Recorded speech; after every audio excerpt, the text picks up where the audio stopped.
A galera da edição. Eu não sei como é que eu vou sincronizar o áudio batendo palma.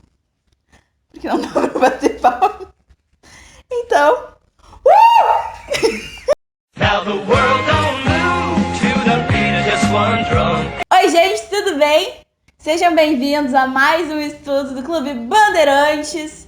Esse clubinho que está sempre perto de você, mesmo meio a pandemia. Oi, tudo bom? Como vai? Prazer, meu nome é Vitória. Eu sou conselheira e capelã do clube. Hoje eu estou sozinha, abandonada, sem ninguém, para falar sobre um tema muito sério: dinossauros. Gente, o tema de hoje é juízo, mas vocês vão entender mais pro final.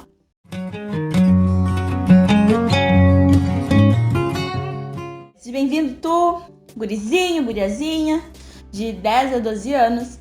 A gente hoje vai fazer o estudo 10 do Acampamento com o Criador. Paizinho querido, muito obrigado pelas bênçãos concedidas. Nós te louvamos, Senhor, porque o Senhor nos dá a vida e porque, de uma forma tão incrível, todos os dias o Senhor nos cobre de bênçãos. Mesmo que a gente não perceba, a bênção de estar vivo é uma delas, é a maior delas. Muito obrigado, Pai. Abre o nosso coração e faça com que ele seja um terreno fértil para que a sementinha da Tua palavra, ela brote, germine e vire uma grande árvore dentro do nosso coração. Continua conosco e nos dá o Teu entendimento e a Tua paz, é o que nós pedimos em nome de Jesus. Amém. Então, vocês acreditam em dinossauros? Porque eu, pessoalmente, não acreditava até um pouco de tempo atrás, mas hoje eu acredito em dinossauros. Não é como se eu tivesse que acreditar, em fadas ou coisa parecida, porque dinossauros existiram. Quer ver? Olha só. Para que exista um fóssil... Momento do Dr. Rodrigo Silva. Para que exista um fóssil, é necessário que, enquanto o bichinho ainda tá com o corpo assim, né? Corpo. Ele seja soterrado por uma quantidade muito grande de solo, seja areia ou terra, e água. E então, com o tempo, a matéria, né, o corpinho dele vai se decompondo e os ossos, eles se mineralizam. E aí nós temos os fósseis que a gente tem hoje.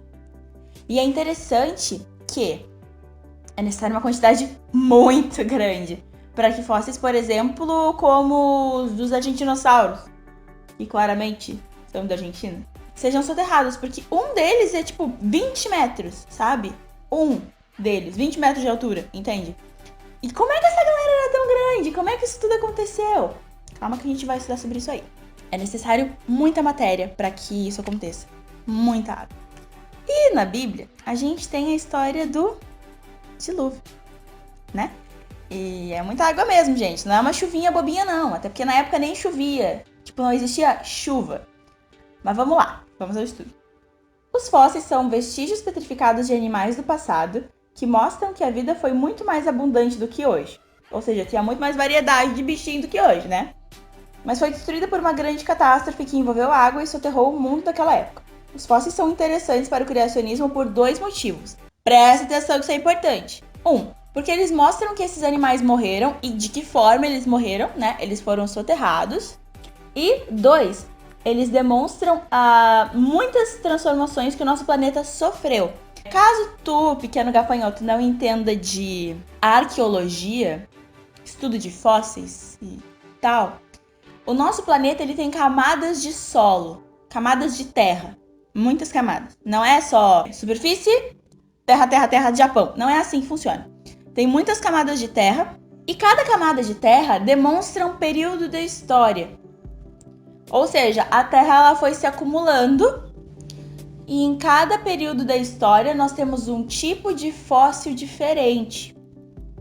Certo? Aí tem Cenozoico, Mesozoico, enfim, tem vários, eu só lembro desses dois, mas tem vários, que vai mostrando a história do planeta. Ou seja, tal bichinho vivia em tal época, outro bichinho vivia em outra época.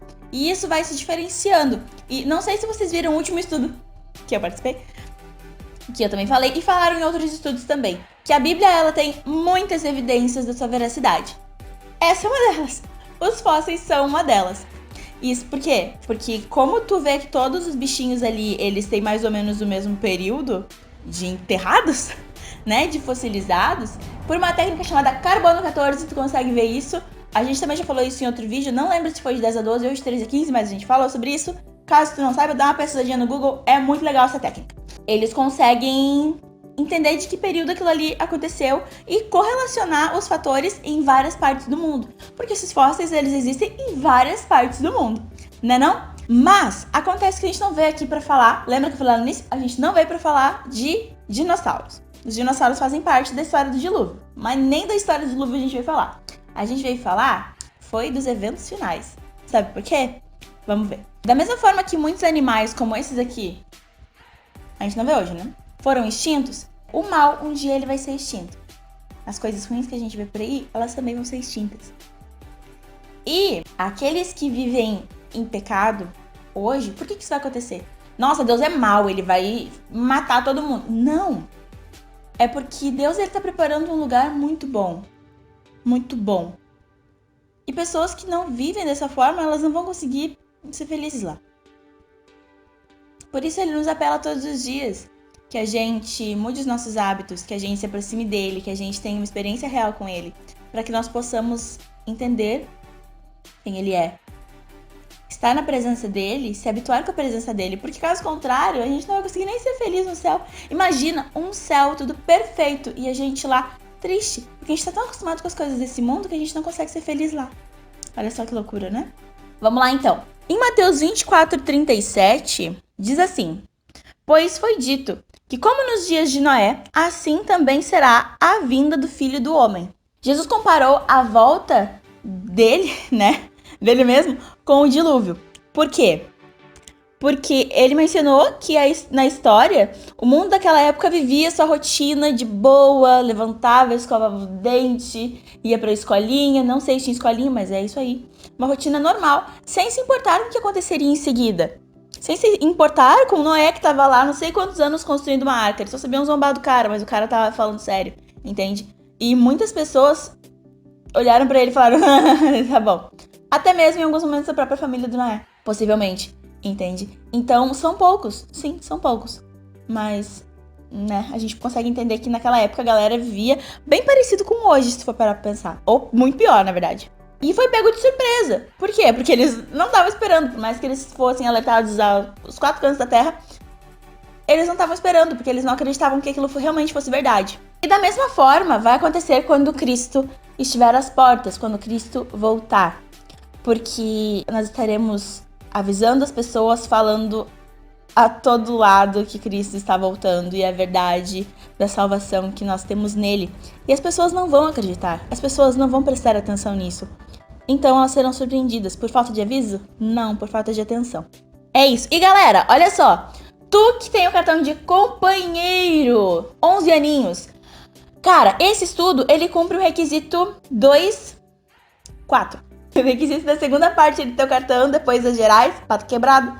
Depois das gerais, no item 4. É pra ser esse. Dá uma olhadinha lá e já assinala, porque se tu tá vendo isso aqui, possivelmente tu vai conseguir fazer aquilo lá. É isso aí. Mas o que acontece? Vamos pra Apocalipse 20, que lá a gente vai ter várias informações relevantes sobre como é que vai ser, então, quando Cristo voltar, né? Que a gente tem que ter um parâmetro. E a Bíblia, ela, obviamente, fala sobre isso. Apocalipse 20, versículo 1-3. O que a gente lê lá? A gente lê assim: E vi descer do céu um anjo, que tinha a chave do abismo, e uma grande cadeia ou corrente em sua mão. Ele prendeu o dragão, a antiga serpente, que é o diabo, Satanás, esse cara ruim aí, e o amarrou por 1000 anos. Lançou-o no abismo, o qual fechou e selou sobre ele. Ou seja, amarrou ele lá, trancou ele lá, para que não enganasse mais as nações até que os 1000 anos se completassem. Depois disso é necessário que ele seja solto por um pouco de tempo. Tá, mas isso a gente tá falando de Satanás. E a gente vai pra onde, velho? Nesse momento, existem 2 ressurreições, tá? Com a volta de Cristo. Existe a ressurreição pra vida, que é a primeira ressurreição, que é quando Cristo aparece nas nuvens do céu. Os mortos em Cristo, eles se levantam primeiro e eles sobem para os céus junto com Cristo. E nós, que estamos vivos, os que forem salvos, também sobem junto com os que ressuscitaram. Primeira ressurreição. E a segunda ressurreição, que vai acontecer depois dos 1000 anos, mas isso a gente vai ver mais pra frente.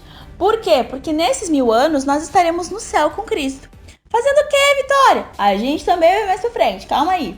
A questão é, nós estaremos, se eu estiver no grupo dos salvos, Deus queira que sim, nós estaremos junto com Cristo no céu. Tocando harpa? Não. Fazendo outras coisas. O que os salvos eles farão durante esses 1000 anos? Um pouquinho mais pra frente, vamos lá. Tem 2 versos que a gente precisa ver e que são extremamente importantes.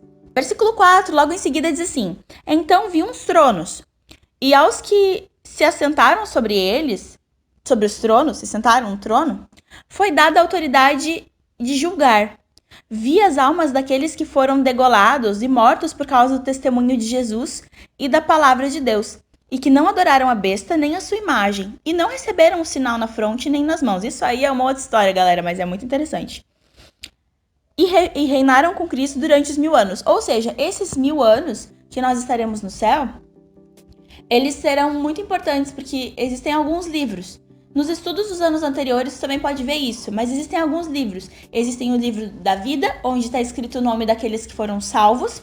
Existe o livro dos Atos, onde está escrito o nome das atitudes de cada pessoa, das minhas atitudes, das atitudes tuas, de todo mundo, entende? Lá estão escritas essas coisas.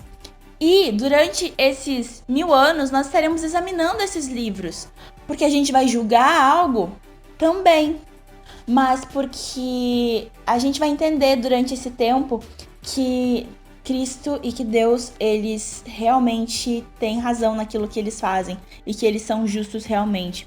A justiça de Deus, ela não falha, porque cada coisa ela vai ter o seu porquê, certo? E esses porquês, eles vão ser extremamente esclarecidos durante esse tempo, mas não será dada a autoridade de julgar sobre aqueles que estão perdidos, para que a gente entenda o porquê que eles se perderam. Mesmo muitas pessoas boas possivelmente vão se perder, e pessoas que a gente nem imagina que talvez um dia se salvariam, podem se salvar, irão se salvar. Por isso que a gente diz que o céu terá muitas surpresas, vai ser muito legal. Mas não para por aí. A gente estará examinando os livros do juízo. E tem mais um versinho que fala sobre isso, que é lá em 1 Coríntios 6, 1-3, que diz assim: Ousam alguns de vós, tendo queixa um contra outro, ir a juízo perante os injustos e não perante os santos? Ou não sabeis que vós, os santos, hão de julgar o mundo? Ora, se o mundo há de ser julgado por vós, por acaso vocês são indignos ou inaptos para julgar as coisas que são mínimas? Não sabeis que havemos que julgar até os anjos, quanto mais as coisas pertencentes a essa vida? Ou seja, um tapa na cara, né? Galera, vocês procuram várias pessoas que são do mundo, que são ímpias, que, tipo, não estão com o mesmo pensamento que vocês em Cristo, para julgar umas coisas que não tem nada a ver. Vocês não estão ligados que vocês vão julgar muito mais do que isso daqui pra frente, daqui a um tempo? Então, por favor, tenham um senso e, né, vamos pensar direitinho, vamos fazer tudo certinho. Mas voltemos lá pra Apocalipse, porque lá a gente tem um pouquinho mais pra estudar. Tá bom, mas isso a gente entende o que vai acontecer com a galera que vai pro céu, né? Mas e os perdidos? Eles vão ficar vagando num mundo, pegando fogo, aqueles cenários de inferno e tal? Não vão. Olha só, versículo 5 diz assim: Mas os outros mortos não reviveram até que os 1000 anos se completassem. Essa é a primeira ressurreição. Ou seja, eles continuarão dormindo, o sono da morte. Eles continuarão mortos. Os mortos vão continuar mortos. Os que não se salvaram. Até que se completem os 1000 anos.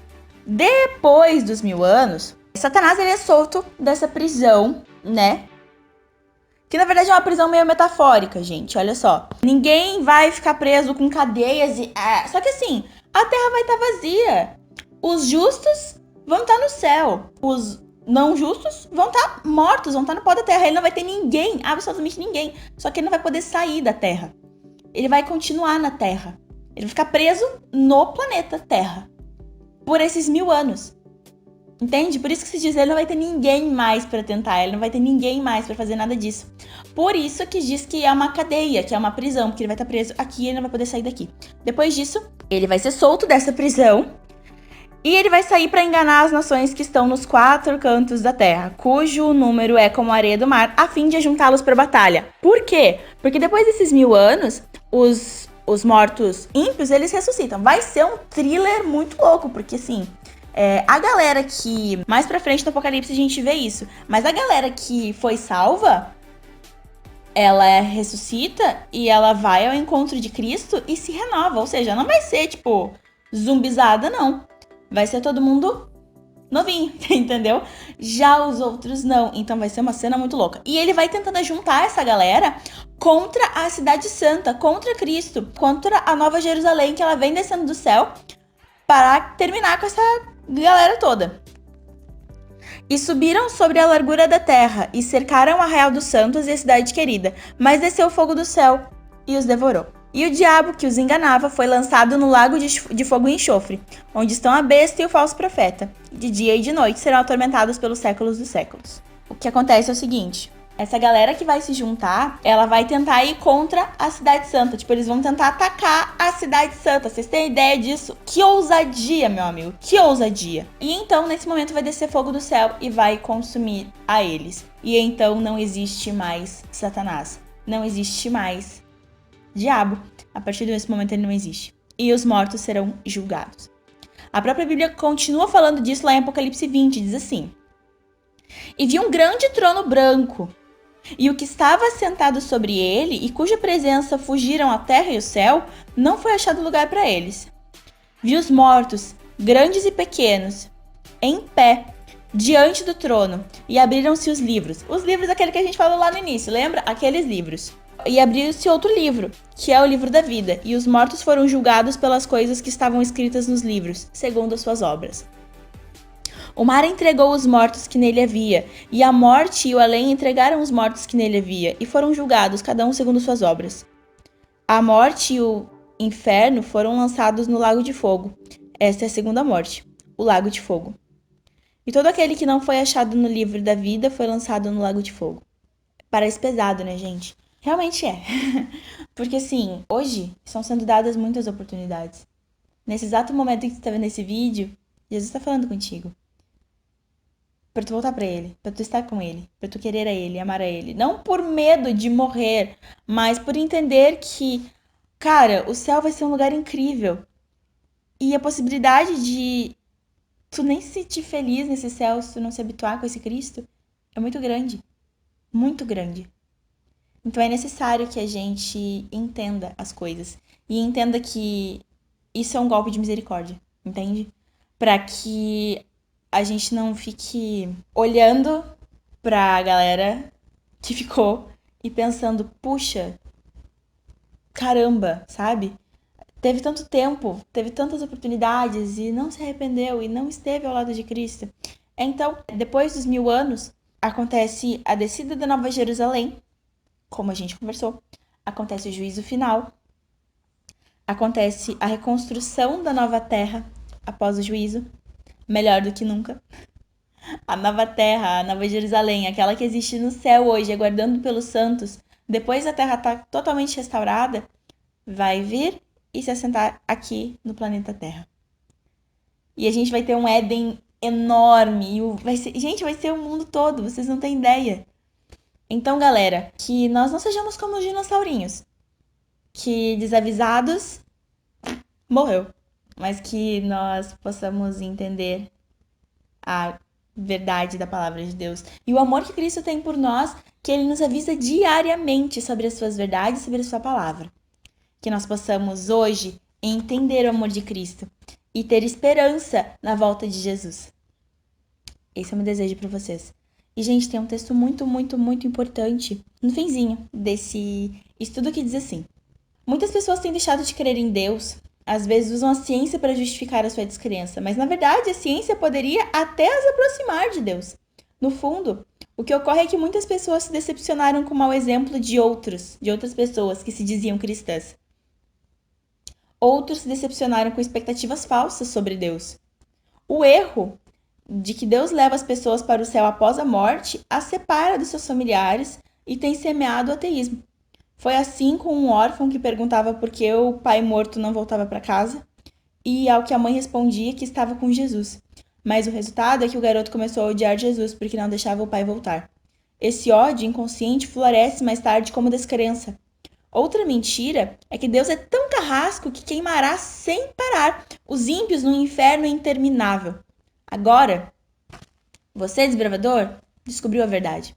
Quando a pessoa ela morre, ela está descansando, ela não tem consciência. É como se a gente estivesse dormindo.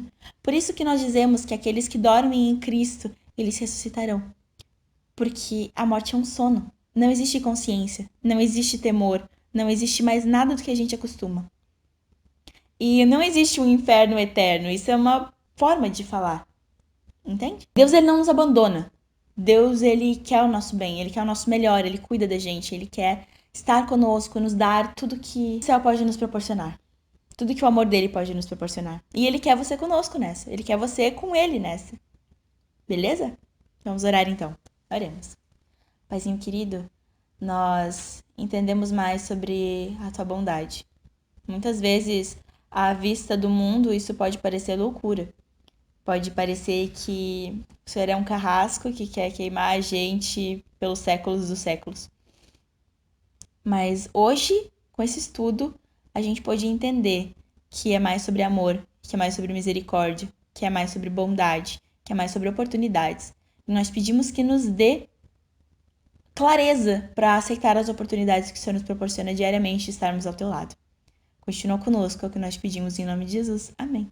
É isso aí. Cara, antes de sair do vídeo, se tu não se inscreveu ainda no canal, se esse botão aqui embaixo tá vermelho, toca o dedo nesse botão, vai lá e se inscreve no canal, dá um like no vídeo, compartilha com a galera, porque isso vai fazer o YouTube entender que esse vídeo é relevante e vai entregar pra muitas mais pessoas. Por favor, faça uma boa ação pela pessoa quebrada. Obrigado. Tenha um bom dia, uma boa semana. Falou!